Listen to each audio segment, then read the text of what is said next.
Okay, good morning. Good morning. We are here to talk to the frustrated, overwhelmed, hardworking, great parents out there who are wondering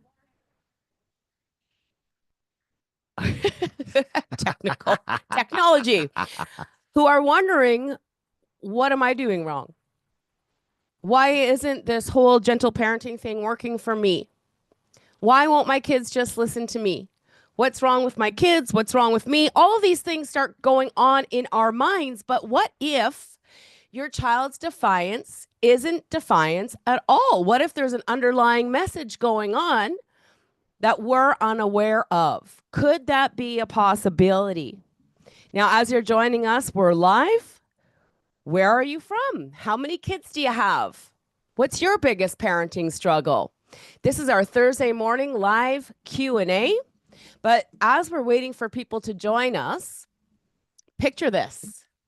It's dinner time. Your child's refusing again to eat their broccoli. You're exhausted. You're frustrated. You just spent all of this time making this wonderful dinner and they don't want it. You think, why can't you just listen to me? My mom used to say, why can't you be like your brother? He gets all straight A's, you get all straight C's. He's a boy, I'm a girl. It's tough to do that. Exactly right. But what if we told you that their defiance isn't defiance at all?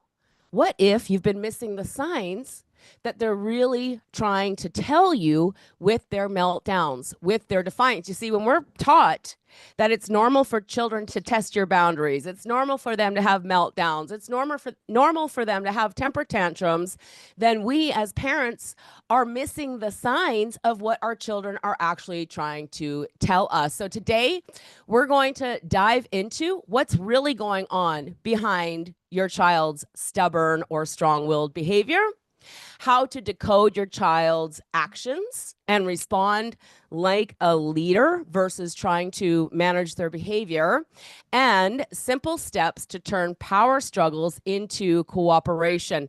Now, we're Bonnie and Thomas Liotta, and we help parents all over the world who come to us usually with the most severe cases of oppositional defiant disorder, ADHD, conduct disorder. All of these child behavioral disorder labels come to us after trying years of therapy, some medication, trying everything from the outside in to help their child develop emotional intelligence. There's a buzzword going on right now, executive functioning. But executive functioning is the effect to a cause. You see, and when we're focused on emotional intelligence, executive functioning disorders, what's wrong with my children, then we're going to miss the signs of what's actually possible. Now, Thomas, you've worked with thousands of kids in your after school program, Creating Champions for Life. Thousands of kids Yes. who were brought to you after being kicked out of this daycare and that daycare. Was there an exception in your work over the last lifetime that you've been working with kids? An exception.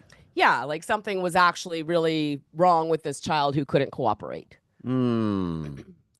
Short answer will be a resounding absolutely no. However, there was something missing. There's a difference between something being broken and something that is missing. And what I'm talking about is a life skill, something that we do for them, but we haven't transferred to the kids.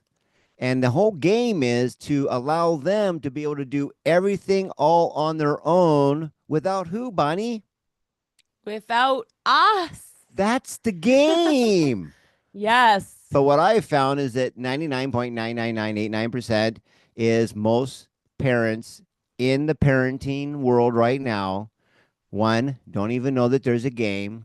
And then two, the instruction manual that was supposed to show up when you showed up in physical form somehow didn't show up or didn't come. So we're just doing what our parents did. And even though we survived our parents, it seems that it's not duplicatable and it's heading with the accelerator down to a dead end street. And it's just a matter of time before it implodes.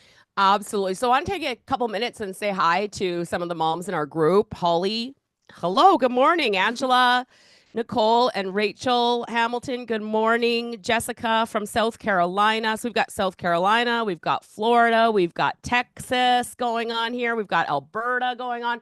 If you're watching us, where are you from? How many kids do you have? And what's your biggest parenting struggle? We're here to answer your parenting questions from a perspective of empowerment, from a perspective of leadership, from a perspective of, I believe that my children can learn. Now, we know that you've been told to be more consistent at maintaining your boundaries, and you probably feel some sort of guilt. So there might be a part of you who really believes something's wrong with your child. And we want you to stick with us here, because our whole purpose, intention, and desire is to take what's in our minds and infuse it into you so that you can enjoy your life as a parent. How many of you would love to have more joy in your life as a parent? How many of you would love to enjoy your time with your children? Now, here's the thing. Yes, please. What's really going on behind that stubborn behavior? And it's not what you think, because a belief is just something we've thought again and again until it becomes a belief. And human beings are the only species in the entire planet that can be led in the wrong direction, because we as human beings learn through experience, through information. And if we've been fed information that's causing chaos in our home, how would we even know? All right. So what's really going on behind that stubborn behavior? Ooh. How many of us remember the game of opposites? Like when you engage, the door is either open or it's, that's right, you got it, closed. Yes. You've got this perception of, well, wait a minute, child, neutral. He's acting stubborn. Well, wait a minute. Why is it that we only bring 2 of the 3 ingredients to the puzzle? If I see the child, neutral, it's a child.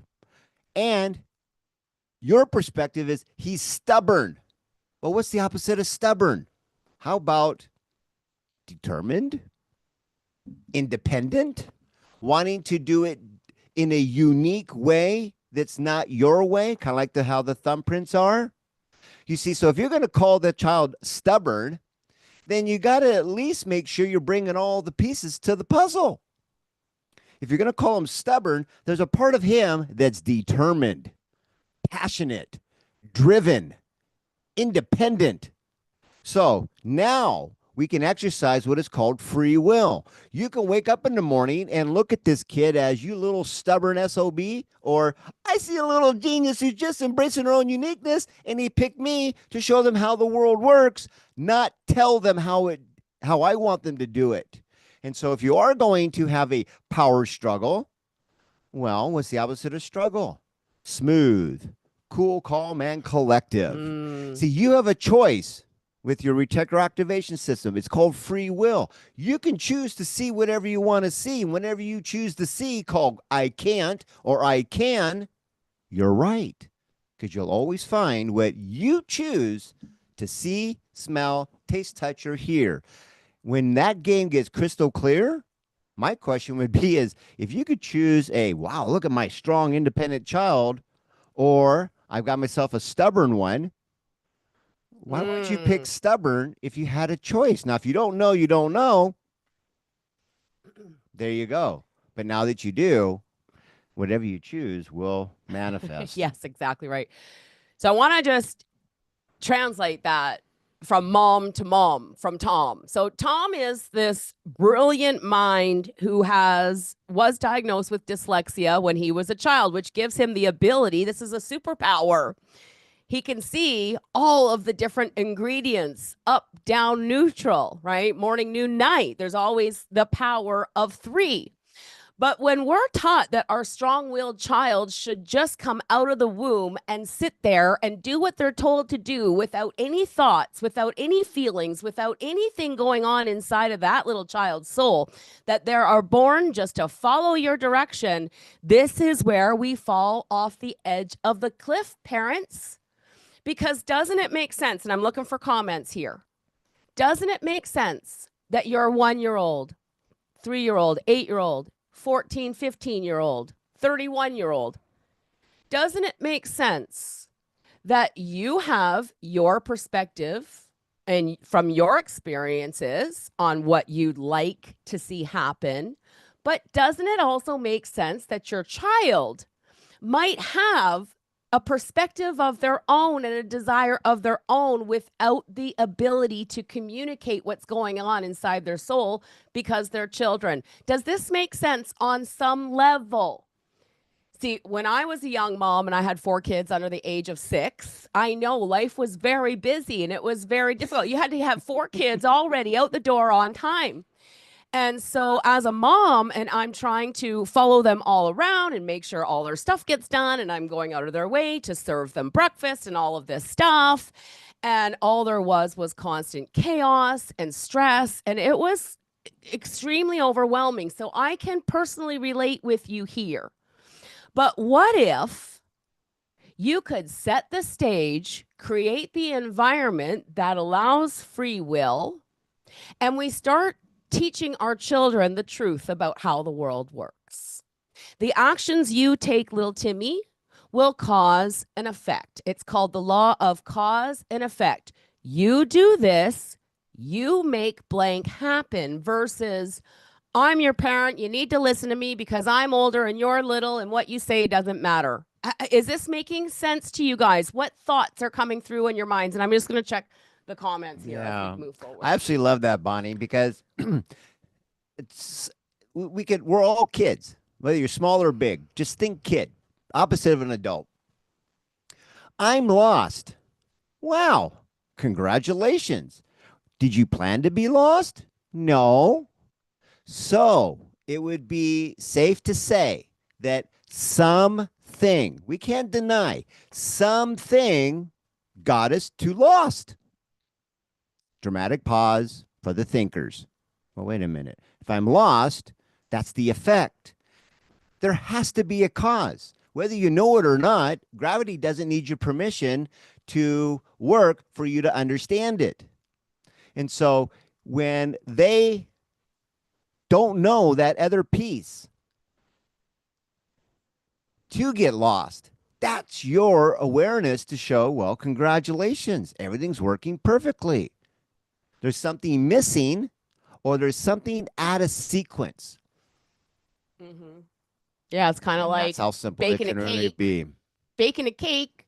If you were to bake a cake and you left out the teaspoon of baking powder, how well would the cake turn out? Can you see if we might be missing a couple of pieces to the puzzle that would have us bake a flat cake? Yes. That would have us living in parenting hell with a child who is not developing the way they should be. There is a cause. That is an effect. That's right. To a cause. So what's really going on behind that stubborn behavior is a human being who is saying, see me,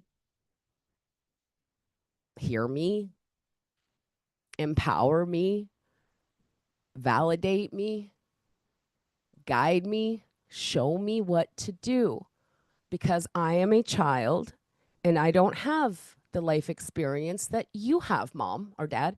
I don't know what it means to get out the door on time. I don't know what it means to take a day off work and not make money to pay the bills. I have no idea what bills mean. All I know is I want that cookie. So let me give you a story before we move forward to our next point. Y'all know, or I think you know, that we have a granddaughter. She's about 19 months old. So I want you to think back. When did you start noticing power struggles with your little genius offspring? A lot of people that have children who diagnose with behavior disorders notice that when their child is a year old, they start to act like a gremlin. I think that's what Jenny said. So Jenny sent me a message. My daughter sent me a message about 2 weeks ago. Now Harley's 19 months old, and she sends me a message saying, I don't know what's happening, but in the last few days, Harley's turned into this little gremlin. She won't let us put her diaper on, won't let us get her dressed, and constantly having meltdowns. So, okay, so I get it. 18 months old, you don't have the vocabulary to speak. And at 18 months old, you kind of are handed from one person to another and told what to do all day long. Yes? because you're the adult and you know what to do, but the 18-month-old doesn't. This is how simple it is, you guys. The baby wants something. I want to leave the room. So yesterday she was here in the morning and I knew that this was going on. And so I know she wants to leave the room. This is called a goal. This is a power nugget for you. Don't miss this. I want to leave the room. I'm 19 months old. I want to leave the room. Okay. Soon as you come get dressed, we can leave the room. And she goes to reach for the handle and she's like, and I'm just calm and peaceful and happy. And we're not leaving this room until she gets dressed. And I just had my mind set and I was just going to sit there and empower her and let her do whatever. If she wanted to sit on the floor and have a meltdown, that's cool. Have your meltdown. I'm cool with that. As soon as you get dressed, we'll leave the room. Moms, I maintain my boundary, my integrity.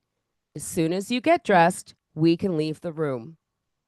In 90 seconds or less, I just sat there, let her do her thing. In 90 seconds, what do you think Harley chose to do?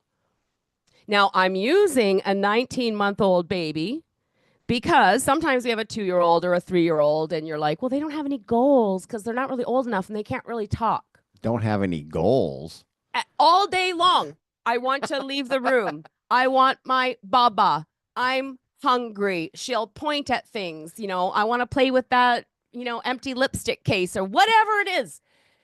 To the toddler, this is a goal.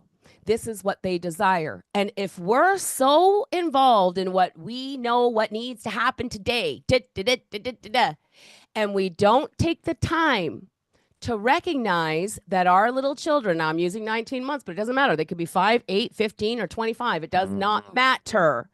Anytime they go to reach for something or a child asks for something, that's called a goal. And we're going to follow the law of sowing and reaping. You reap what you sow. I am not in control of you.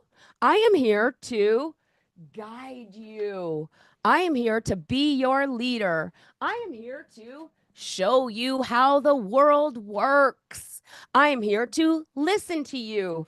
I'm here to practice role play life skills. My job is to prepare you for life, to prepare you to leave the nest so you can live a happy, successful life. But we're so busy, moms and dads, trying to manage their behavior and try to keep them in some sort of a box that their behavior seems defiant. They kick me, they hit me, they spit at me. I've heard they pee on me from the back seat. I've heard they open the door of the fridge and pee in there. I've heard my son grabbed a knife and threatened to kill himself. We've heard it all. There's nothing you can say that could surprise us. And your child is never so far off the dark side that we can't save them. You have the power to save them. Doctors don't. Pediatricians don't. Therapists don't. They are guessing. You, mom, have the power to empower your children. And now we're getting into the second point, how to decode your child's actions and respond like a leader. So when a child starts to complain, has a meltdown, cries, whatever, what's actually going on? Help us decode that message. Wow.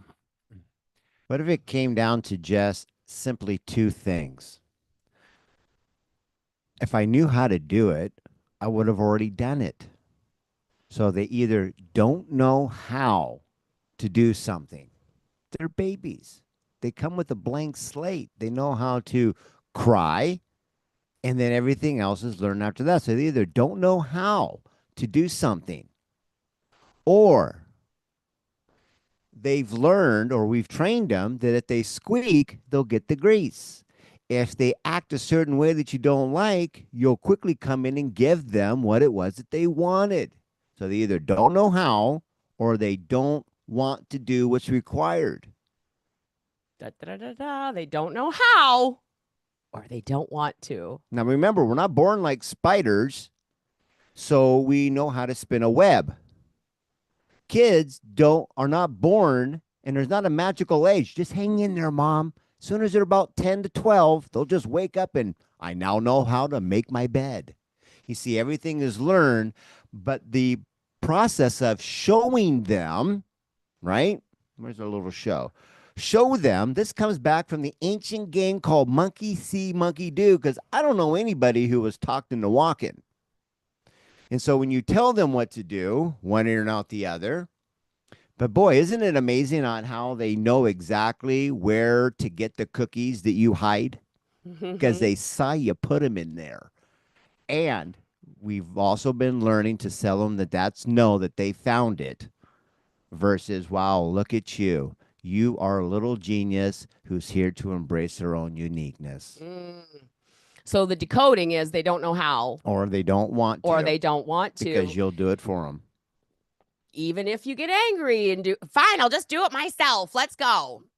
Oh. Even if they don't care.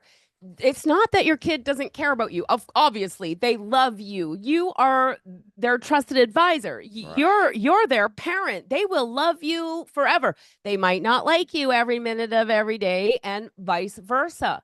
So when we parent with principles and you learn to create an environment that offers a child free will, number one, you're free. Like I'm always telling our clients, like your job right now is to set the environment, sit back and read your book and wait for your toddler to go, I want out. I want Bubba, or your 5-year-old to go, I want to watch TV. I want to play on an iPad, or your 14-year-old to go, I want to get my learners, right? Like there's always going to be something that your kids are asking for. And hey, I'm waiting for a comment. Who has a vision? What did Harley do when I maintained the integrity and I said, would love to open the door. We will leave the room as soon as you get dressed. What did she do? Mom has her over here, wants to get her dressed on her timing. Baby doesn't know we have to leave in 5 minutes. I said, soon as we get dressed, we can leave the room. What did she do in 90 seconds or less? I'm looking for a comment here. Hi, Nicole Marie. Welcome. Nicole Alaskis. Rowan was born to be a leader. Now, every once in a while, she says, my baby came out of the womb resisting life or whatever. Mine resisted everything from the moment he was born. Really? Yes. Really, Nicole? Because guess what my mom told me? Same. Me too. Well, she told me, she goes, look, you're going to make an impact in the world. Well, why is that? Because you came out butt first. Yeah, he even came out. He really did come out butt first. All right. Oh, somebody comment. Jessica, you are so smart. And thank you so much for engaging with my question. She got dressed. She came over within 90 seconds. She reached for the light switch. I'm like, oh, you can turn the light switch off and on when you're dressed. So anything that she was pointing at or wanted, I just said, as soon as you get dressed, we can have the next step. She came over, spun herself around, sat on the floor, laid back, and let me change her diaper and get her dressed. Happy, happy, happy. Your child wants to be seen by you. They need some validation. You might have a 10-year-old who's developed to a level 2 or 5-year-old. They may not have executive functioning skills. That doesn't mean it can't be developed. What I really want you all to understand here today is that child behavior disorders, mood disorders, mental health issues, all of these things are an effect to a cause. And when we can learn to create a home environment, like I said, learn to create a home environment that allows free will, you have a master plan in place, you can sit back and allow your kids to be who they are and love them anyways. You're absolutely right, Bonnie, because one of the coolest parts is everybody knows as the parent or the big kid, as we like to refer to it, as your little trusted advisor for this genius offspring. Was there a light on in the in her room, Bonnie? Light switch? Yeah. Okay, rhetorical, but we got to go through the motions because this is called something. Wow, I never thought of this. Yeah. And when you left the room, is there a proper procedure in the house to turn lights on and off? Like when you enter on, exit off? Sure. You know? Yeah. Common sense. Does a baby, are they hardwired to know, excuse me, you forgot to turn off the light? No. Harley Faith's not going to say that. But when we would leave, I'd be like, oh, I got to turn off the light. And I'm pointing to the light. I'm narrating what's in my head. Got to turn off the light. And I do it right over here. Click, click, click, click. Now I'm not asking her to pay attention to me, but she's paying attention to me because they always mimic everything you do. Yep. Hey, we don't do that. Yep. No. And then all of a sudden, they're like, I hear this voice, no. And then it bounces around. And then as soon as they start to mimic, come over here. No. And you're like, don't you be stubborn. And the kid's like, this is a really weird game. I'm mimicking. I'm confused.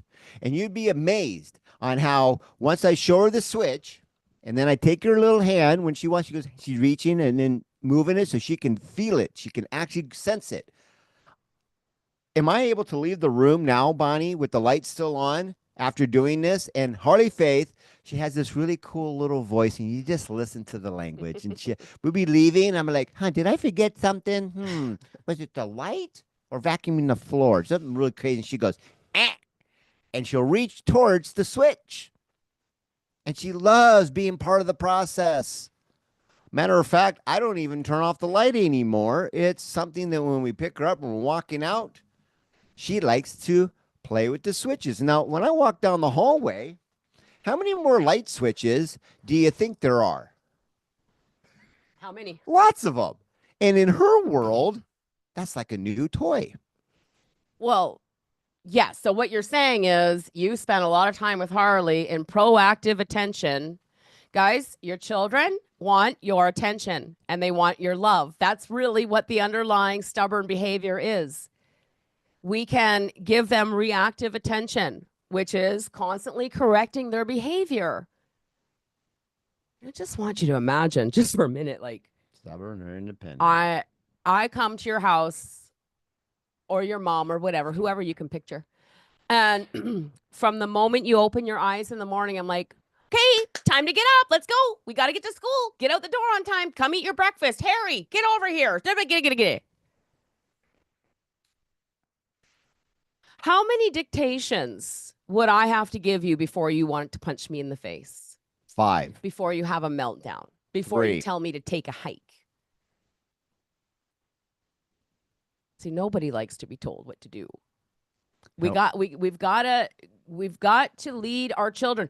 We must learn to guide them. Now, you're not going to perfect this during our once a week live Q&A. If you love what we're saying and it makes sense, see, Jesus said, you will know the truth when you hear it, and the truth will set you free. You've been lied to. You've been kind of duped. We all have. The parenting became an industry in around 1946. Before 1946, parenting was not an industry. Parents had children, they raised them, they duplicated, we moved on and lived life. But for whatever reason, in the last, I want to say 3 or 4 decades, every time a child has a meltdown, we're labeling it. Stop. Stop it. We must learn to raise our kids like champions. They come to you for one purpose and one purpose only. Show me how the world works. Believe I can learn. Believe I can learn. And let me embrace my own uniqueness. And let me fail sometimes. And let me struggle. Guys, we have to fail in order to have the experience that shows us how to do things better next time. Right? So simple steps to turn a power struggle into cooperation. Listen to your kids today. Validate, validate, validate, validate, validate. Look at you. Look how smart you are. You climbed a step. Look at you, went to the bathroom, washed your hands. Good job. High five.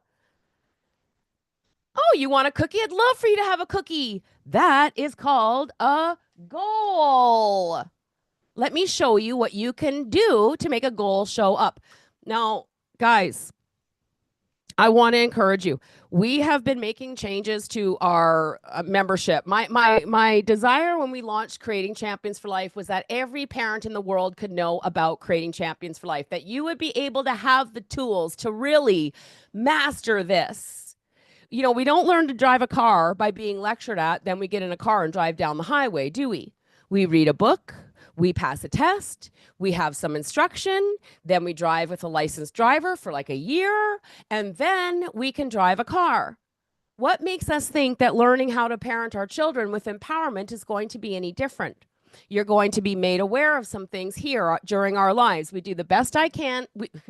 We do the best we can to get you the information to make a difference for you as a parent. But at the end of the day, if you really want to master this, become a black belt, you're going to have to engage. And so we've made a difference in our Gold Star training. We set up the Gold Star training so that you could dive in and you could binge watch all of our training videos and get your head really wrapped around what it is that we're doing here at Creating Champions for Life, how to turn chaos into harmony. But we built it kind of in a way that supported our senior clients, and we want to support everybody. We want to support you. So we have lowered our Gold Star membership to less than $10 a month. That gives you all of the training in our app that you can binge watch. And we're doing a live Q&U, which is diving deep. Jessica, you were asking about the star chart. So for questions like that, we want to invite you to become a Gold Star member and come to our Q&U, where we can pull up our sheets and our documents and we can walk you through your personal experience like a large group mentorship coaching program. But I will tell you right now, I know you have the Learn to Speak Kid book. So I want you to go read chapter 5 and 6. Chapter 5 and 6 between this week and next week's live Q&A, because in there, between those two chapters, you have step by step how the star chart works. So could you do that for me, Jessica, this week? Read 2 chapters, come back next week and share deeper understanding. And if you want to join the Gold Star membership, go ahead and send me a message. I'll make sure to help you with that. Anybody out there going, oh, I'd love to be a Gold Star member? Go ahead and put a comment under the video and I'll reach out to you as soon as I can. Holly says, mine is he don't want to. Even if I show him, he will say, I don't know how. Also, he stays bored no matter what he has, always bored. And that's okay. Well, you validate, only boring people can be bored. If you chose bored, what's the opposite of bored? Yeah. Excited. Now, if you had a choice, and they knew excited and bored, and they chose bored, that's their free will. Boring sucks. That's right. Why you pick it makes no sense to me, but either they don't know the opposite, or if they squeak and you keep coming to their rescue and don't let them ever struggle. See, that's what's key is they're struggling. I don't want them to struggle. That's on you, Mom. Question is where did you learn that? I don't know. Can you deny that you did? No. Well, more importantly, is it serving you now? And this is a simple yes or no. Not really. Well, good. If the answer is no, you learned it, then let it go. And see, there's this vacuum, there's this void right here that's open. And if you could grab something from Creating Champions for Life, modules 5 and 6, chapters 5 and 6, and you grabbed it and you put it back in there for that. So instead of picking up the old way, you got a new way. Now you've got a choice to guide versus punish. That's the principle number 5. And more importantly, you'll know their reward versus bribing them. And this is a razor's edge difference between smiles and frowns. And when you've got all 3 options at your disposal, you're missing one of the 3 ingredients, guaranteed. And when you've got all 3, well, then if everybody's fighting, everything's working perfectly. If everything's all happy, everything's working perfectly. One of the things that we coach our clients on when we do mentorship, Holly and everybody else, is how to release the emotional attachment to your child's results. And to make this make sense, as a parent, your job is to create an environment that, number one, motivates your child, and number two, educates your child on the truth of how the world works. But and this isn't judging, because I used to do it too. I remember when Zach was like, "Mom, you're attached to my results." Like when he started learning creating champions for life, and he had a job to do before breakfast showed up. And I remember I wanted him to eat his breakfast, or I wanted him to have what he wanted more than what he wanted it. And so I started getting involved and trying to like remind him to do what he was supposed to do so he could have his results. But at this point in time, he had had so much creating champions for life training that he like literally had the vocabulary to look at me and say, "Mom, you're attached to my results. It's literally none of your business." Like, they do have these thoughts. They just can't form them into words sometimes. I can't imagine a 3-year-old going, "Mom, like, it's none of your business whether I get my cookie or not. Leave me alone." They don't know how to do that. They just scream, and it comes out in different ways. Kids pull their hair out, they pick their eyebrows, they do all sorts of weird things because they have no control over their own lives. What if your child could have self control? And what if you laid out an environment that said, "Do this," then the TV shows up. And that they don't do this, then what happens? The TV doesn't show up. "But I want TV, but I would love for you to have TV." What's all that has to happen? It's just this cycle, this formula, this magic formula of greatness when you learn how to do this. But it's going to take some time, and it's going to take a commitment on your part, because anybody can be a parent. But it takes work to create champions, yes? And if we're only as good as what we know, as what we've been taught, and we've been taught an entire lifetime of parenting strategies that don't really work, True. how long is it going to take for you to study to get on the other side? And my question for you is this: how badly do you want it?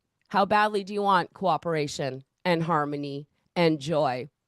How badly do you want close, connected relationships with your children? How badly do you want your 20 and 25-year-old 10, 15 years from now to see you as their trusted advisor and their best friend in life? Because that's what I have, thanks to Tom. If it wasn't for Tom, my youngest son would be dead. My oldest kids would probably never talk to me. Like, this is learning how to be an empowering parent is not just another thing to do. Not just another thing that you have to focus on. Raising your children into becoming champions is the thing to focus on, in my opinion. It's the only thing in the world that matters to me as a mom. Anyway, we're getting ready to wrap up. Mm-hmm. So if we recap here, what's really going on behind the stubborn behavior? You're just seeing the negative side, kind of like tails on a coin, but you didn't even know there was a heads. There was a independence in training. You know, our first principle is knowing our role as a parent. It's to prepare them to launch out of the nest. And we've all been taught to postpone the inevitable. And that's why they're fighting. It's like, look, we got something we need to get done here. How do you decode a child's actions and respond? Well, okay.